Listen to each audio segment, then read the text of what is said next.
Allez, il vient de sortir le 11e numéro d'Histoire de Savoie, magazine d'actualité d'hier et d'aujourd'hui. Patrick Alain Bertheny, bonjour. Bonjour Philippe. Alors ce numéro, pareil, on l'attend avec beaucoup d'impatience, en Pays de Savoie, en Val d'Ost, d'un côté comme de l'autre de la montagne, on le rappelle. Effectivement, oui, on essaye autant que faire se peut de donner toujours un éclairage sur la vallée voisine et sœur, la vallée d'Ost. La vallée d'Ost. Alors on va préciser une chose étonnante dans ce numéro qui vient de sortir 3 mois, il est en kiosque pendant 3 mois, un peu partout. Vous avez fait un article étonnant sur un scrutin des conseillers départementaux. Alors, un classement étonnant que vous avez fait, Patrick, c'est le classement des élus avec la participation, c'est ça C'est ça, non pas par rapport au suffrage exprimé qu'ils ont obtenu, mais par rapport aux inscrits. Ce qui fait que ça pose la question de leur représentativité, puisque vous le verrez, les mieux élus sont les 2 candidats qui en binôme postulaient et ont obtenu... On les voit ici, Voilà, le canton de la Motte-Servolex. Ce sont les seuls parmi les 36 binômes des Pays de Savoie qui ont été élus au premier tour, mais d'autres auraient pu également l'être au premier tour, parce qu'ils avaient obtenu la majorité des voix, plus une. En revanche, ils ne remplissaient pas la deuxième condition que prévoit le code électoral, c'est-à-dire réunir 25% des inscrits. Ça veut dire que les inscrits sont finalement, il y a peu de gens qui ont participé, c'est ça? Ça pose le problème de l'abstention massive et de plus en plus massive. On voit que justement 26% pour Nathalie Fontaine et Luc Berthoud, des inscrits, c'est ça. Oui. Et en queue, on voit ici un autre binôme, c'est Estelle Boucher et Christian Fontaine, avec 11% des inscrits. C'est un curieux classement quand même. C'est pas très bon pour la démocratie finalement. Écoutez, nous ne faisons jamais de commentaires dans le magazine. Si les élus estiment que ce n'est pas très bon pour la démocratie, ils en tireront les conclusions qui leur paraîtront s'imposer. Nous exposons des faits et en l'occurrence des chiffres. Allez voir vos conseillers départementaux, le classement sur le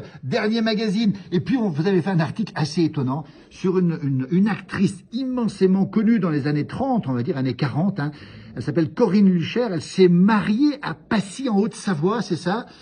Et vous dites étoile filante dans le ciel de Passy de Megève. Curieux destin, Curieux destin, Corinne Lucher, pour prendre un exemple contemporain, elle a explosé à l'écran lors de son premier vrai rôle, grand rôle, comme Brigitte Bardot dans Les dieux créa la femme. Corinne Lucher, malheureusement, finira mal. D'abord, premièrement, parce que son père, auquel elle est très attachée, sera le patron de la presse collaborationniste, condamné à mort et fusillé à la Libération.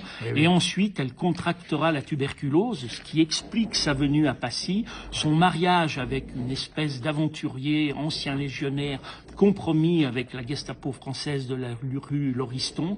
Et puis ensuite, parce qu'elle faisait des allers-retours entre Passy et Plateau d'Acier Paris, faute de place à l'hôtel sanatorium L'Ermitage, eh bien, elle passera son dernier séjour à Megève, et là, elle retrouvera Daniel Darieux et toute une pléiade de vedettes de l'époque. Et la nouba que tout ce joli monde mènera conduira le régime de Vichy à fermer la station de Megève, mais également par contre-coup celle de la Clusaz, et la station de Val d'Isère se trouvera également elle aussi menacée. Donc nous avons les rapports des préfets, de la gendarmerie de l'époque qui signalent toute cette outrance dans la belle vie qui se produit à Megève, alors que la population est soumise en ces temps de guerre à d'horribles restrictions. On n'en dit pas plus, Patrick Alain Bertheny. Alors on a aussi un article très intéressant sur l'encyclopédie Nice et Savoie, les territoires réunis à livre ouvert aussi, qui date de 1864. Ici,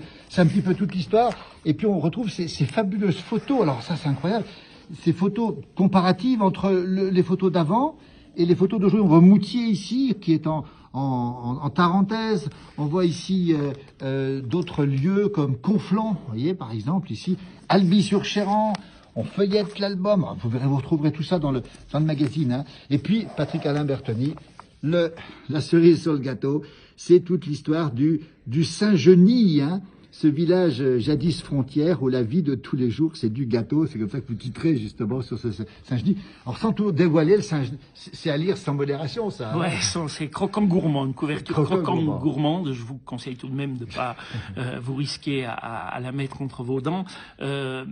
Saint-Genis, effectivement, est connu par son gâteau, comme Morteau par sa saucisse, comme Abondance par son fromage, etc. Et vous verrez que ce gâteau n'est pas tout à fait savoyard ou savoisien, mais qu'il doit aussi beaucoup à une dame qui est arrivée juste de l'autre côté de la frontière, qui était matérialisée à l'époque par le Guiers, c'est-à-dire du Dauphiné, des Abrais plus précisément. Alors, on n'en dira pas plus. Alors, rappelez que ce magazine, Patrick Alain Bertoni, pendant 3 mois, il est en kiosque et on peut le commander, on mettra tous les liens, c'est ça, hein? Pendant 3-4 mois, chez tous les marchands de journaux de Savoie et de Haute-Savoie, ainsi que par abonnement et par commande au siège du magazine. Allez, on n'a pas tout dit, il y a 100 pages ici, et on rappelle, ça s'appelle Histoire de Savoie, magazine d'actualité d'hier et d'aujourd'hui. Vous êtes le rédacteur en chef, la Place du Village, on le rappelle, est partenaire avec la Tarentaise Hebdo et le Faucigny aussi. On est très flattés d'être votre partenaire. Vous êtes un dénicheur d'histoires, de petites histoires. Alors, ce qu'on a beaucoup aimé, nous, évidemment, c'est l'histoire de Corinne Luchère, le classement des politiques, allez le voir. Et puis, alors, le Saint-Genis, c'est du gâteau. Merci, Patrick Alain Bertoni. À vous, Philippe. Merci beaucoup.